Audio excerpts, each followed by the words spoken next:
বান সাহায্য দিয়াৰ মাজতেই শিৱসাগৰত চুৰি কৰিলে এইবাৰ বিকাশ অসমে। প্ৰথমবাৰৰ বাবে বিকাশ অসমক দেখিবলৈ পোৱা গ'ল এটা চোৰৰ ৰূপত। সঁচাকৈ উজনি অসমৰ বানাক্ৰান্তক সাহায্য দিয়াৰ নামত দিন ৰাতি একাকাৰ কৰিছে বীৰ লাচিত সেনাৰ নেতা বিকাশ অসমে। শিৱসাগৰ জিলাৰ বানাক্ৰান্তৰ মাজত এইবাৰ মানৱতাবোধৰ নিদৰ্শন দাঙি ধৰিলে বিকাশ অসমে। তাতে এখন হেণ্ডালি দুটা কোমোৰা লাগি আছে।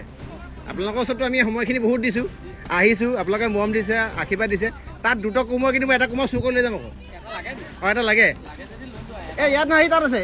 এখন হেণ্ডালি নহয়, সেই পানীৰ মাজত এখন হেণ্ডালি আছে। কাৰ নাজানো কিন্তু মই নিম আকৌ। কাৰ নাজানো, সেই তাত আছে, মই লৈ যাম আকৌ। মই কৈ পেলাই চুৰ কৰিম আজি দেই, শুনিছা নহয়?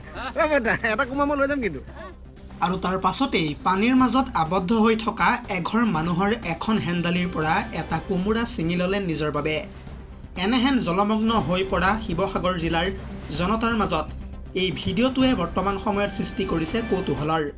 News desk report, trending Assam.